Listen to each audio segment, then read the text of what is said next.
കാമുകനെ വശീകരിക്കാൻ എടുത്ത തിരുവോസ്തി മാംസകഷ്ണമായി മാറി.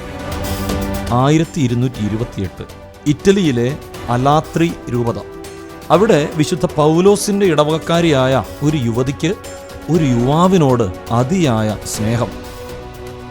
താൻ സ്നേഹിക്കുന്ന യുവാവിൻ്റെ സ്നേഹം പിടിച്ചുപറ്റാനായി അവൾ ഒരു മന്ത്രവാദിനിയെ സമീപിച്ചു.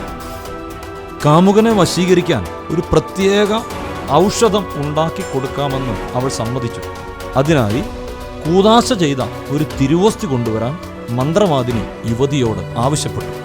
അതനുസരിച്ച് ദുർമന്ത്രവാദിനിയാൽ നയിക്കപ്പെട്ട അവൾ അടുത്ത ദിവസം താൻ നാവിൽ സ്വീകരിച്ച ദിവ്യകാരുണ്യം ആരും കാണാതെ എടുത്ത് വീട്ടിലെത്തിച്ച് അലമാരയിൽ വെച്ച് പൂട്ടി. 3 ദിവസത്തിന് ശേഷം അവൾ തിരുവോസ്തി മന്ത്രവാദിനിക്ക് കൊടുക്കാൻ അലമാര തുറന്നു. അപ്പോൾ രക്തമൊഴുകുന്ന ഒരു മാംസകഷ്ണമായി മാറിയിരിക്കുന്ന തിരുവോസ്തിയാണ് അവൾ കണ്ടത്. അത് കണ്ട അവൾ ഭയന്ന് അലറി വിളിച്ചു. തൽക്ഷണം അയൽവാസികളെല്ലാം ഓടിക്കൂടി. ഇടവക വികാരിയും സംഭവ സ്ഥലത്തെത്തി. വന്നവർക്കെല്ലാം മാംസം ധരിച്ച രക്തമൊഴുകുന്ന തിരുവോസ്തി കാണാൻ സാധിച്ചു. കുറച്ചു സമയം കഴിഞ്ഞപ്പോൾ ഈ തിരുവോസ്തി പഴയപടി സാധാരണ തിരുവോസ്തിയായി മാറുകയും ചെയ്തു. വലിയ ജനക്കൂട്ടത്തിൻ്റെയും വൈദികരുടെയും അകമ്പടിയോടെ ആ തിരുവോസ്തി വിശുദ്ധ പൗലോസിന്റെ ദേവാലയത്തിൽ പ്രതിഷ്ഠിച്ചു. 1986 ഈ ദേവാലയം ഒരു കത്തീഡ്രലായി ഉയർത്തി.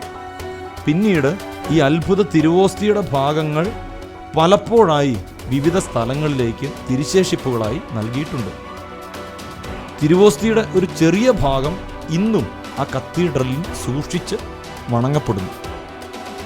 തിരുവോസ്തിയിലെ സജീവ സാന്നിധ്യത്തെ ഈ ദിവ്യകാരുണ്യ അത്ഭുതത്തിലൂടെ വെളിപ്പെടുത്തിയ പരിശുദ്ധ പരമ ദിവ്യകാരുണ്യമേ, ദിവ്യകാരുണ്യത്തിനെതിരെ നടക്കുന്ന എല്ലാ പൈശാചിക തന്ത്രങ്ങളെയും പരാജയപ്പെടുത്തണമേ. പരിശുദ്ധ പരമ ദിവ്യകാരുണ്യത്തിന് എന്നേരവും ആരാധനയും സ്തുതിയും പുകഴ്ചയും ഉണ്ടായിരിക്കട്ടെ.